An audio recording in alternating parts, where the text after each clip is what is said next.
I wasn't ever able to really get rid of it. To this day, I really don't like a big group of people. I like a quiet conversation. My idea of a great dinner party is 20 people or 10 people who have known each other for at least 20 years.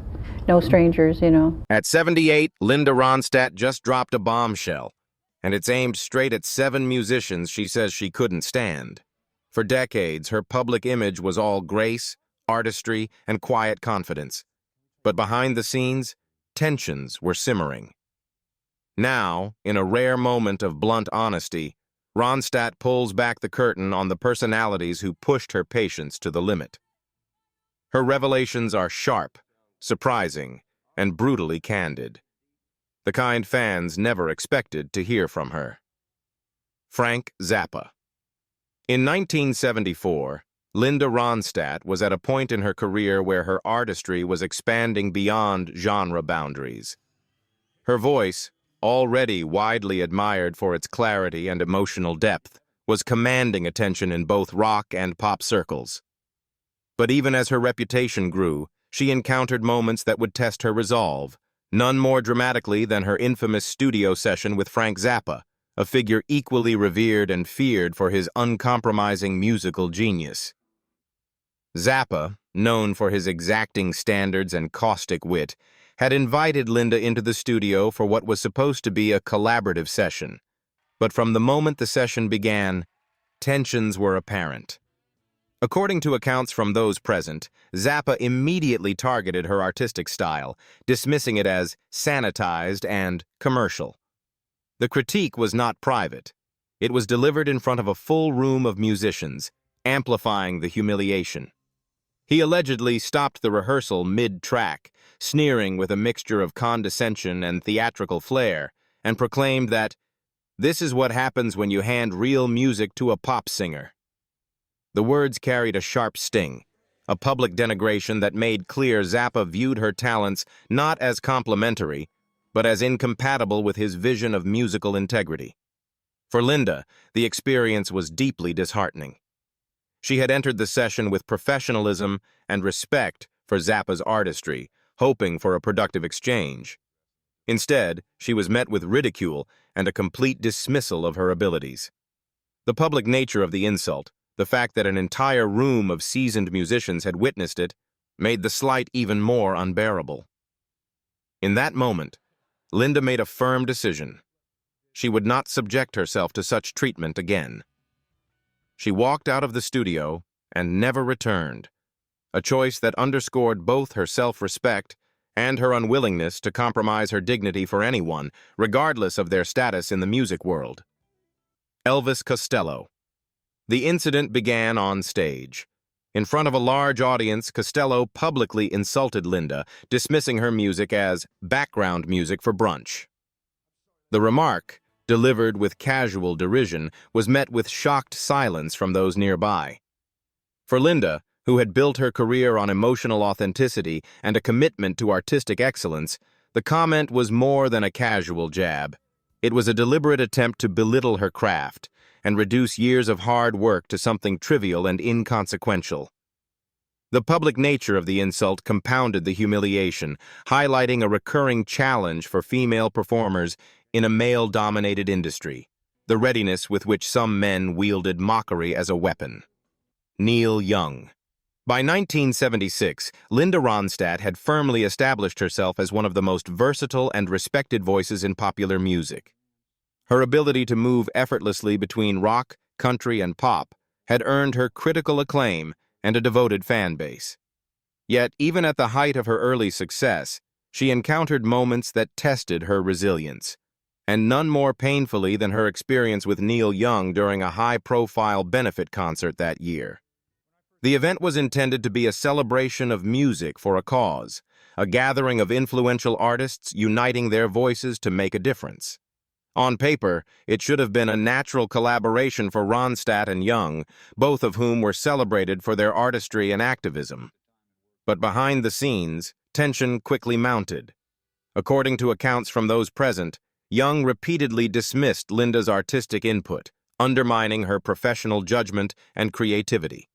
He reportedly blocked her choices for what she could perform, insisting that she conform to his vision rather than allowing her to bring her own artistry to the stage.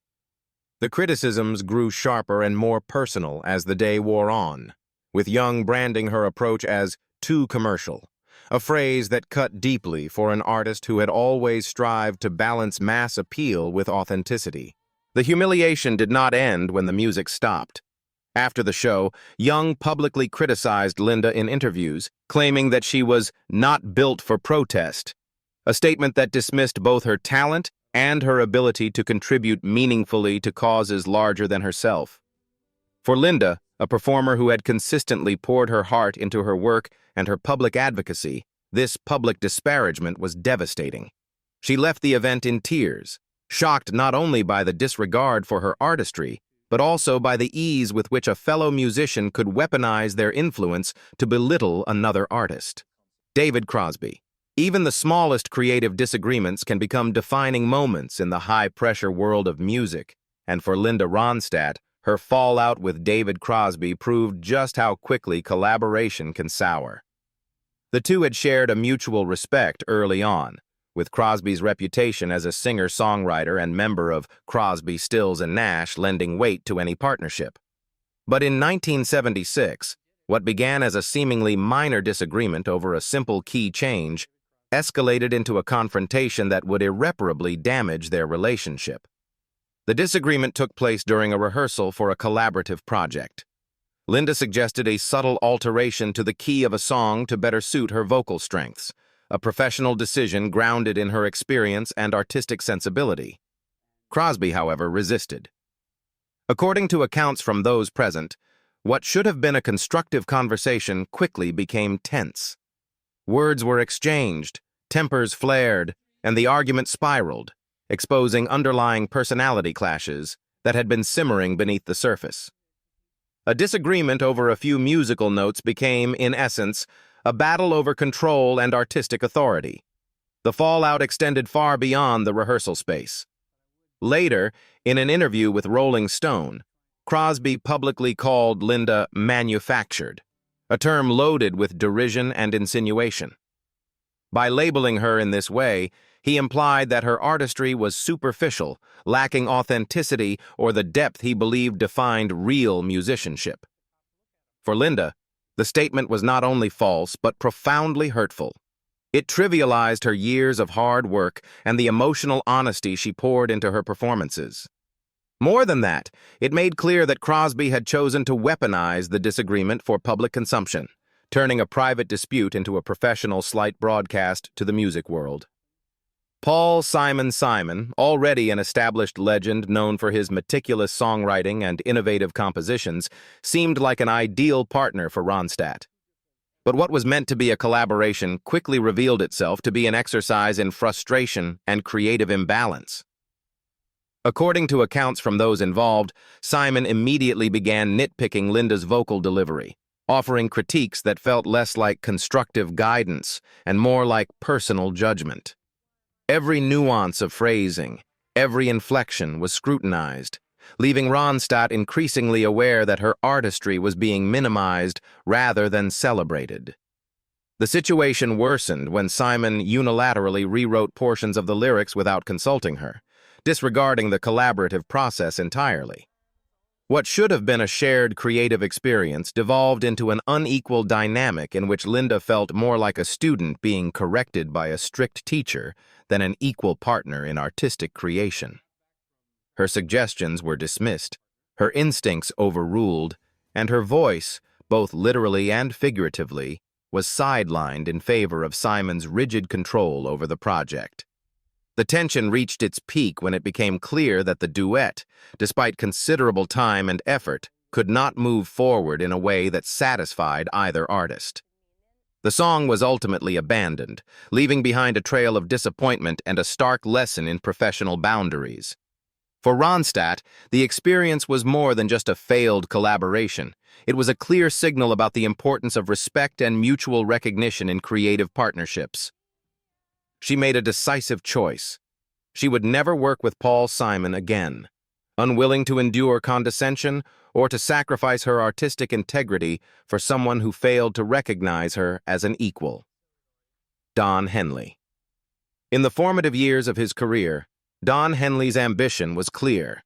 He wanted to rise to the top of the music world, but the path he chose revealed a troubling side to his personality, particularly in how he treated those who supported him along the way. One of the most notable examples was his relationship with Linda Ronstadt, an established and respected figure in the music industry. At the time, Linda was not just a mentor figure, but also a pivotal ally, offering guidance and opportunities that helped Henley navigate the early turbulence of the rock scene. Rather than showing gratitude or humility, Henley allowed the rush of early success to inflate his ego.